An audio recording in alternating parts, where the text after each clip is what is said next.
আসসালামু আলাইকুম গাইজ, দেখেন আমাদের অফিসে খাওয়া দাওয়া হয়েছিল, আমরা সেটা ভিডিও করেছিলাম। এখন সে ভিডিওটা আপনাদের মাঝে দেখালাম। আপনারা বলবেন এভাবে কি অনুষ্ঠান করা ঠিক কিনা, সবাই একসাথে মিলে দুবেলা একবেলা খাওয়া কি ঠিক কিনা। আমরা দেখতে থাকি খাওয়া দাওয়া কীরকম হচ্ছে। এই খাওয়া দাওয়া অবশ্যই ভালো হওয়ার কথা, কারণ সবাই মোটামুটি খাচ্ছে। আমরা আর কি করতে পারি বলেন।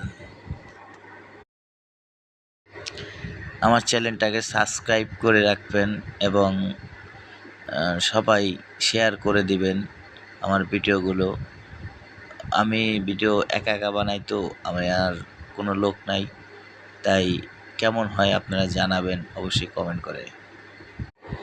আসলে অনেক টেস্টি, অনেকে অনেকভাবে খেতে পারে কিন্তু সবাই খেতে পারে না। অনেকেই খাচ্ছে, অনেকেই খাচ্ছে কম। দেখেন আমাদের জিএম সব ছোট বাচ্চা দুইটা নিয়ে আসছে এবং সে নিজে খাচ্ছে। আমাদের এখানে অপারেটর যত সিনিয়র জুনিয়র আছে সবাই মিলে একসাথে খাচ্ছি। এটা একটা আনন্দ, আমরা আনন্দ করেছি। দেখেন এভাবে যেন প্রতিবার করতে পারি, এটাই সবাই কাছে আমার কামনা। সবাই ভালোভাবে খাবেন আর আপনারাও আমার এটা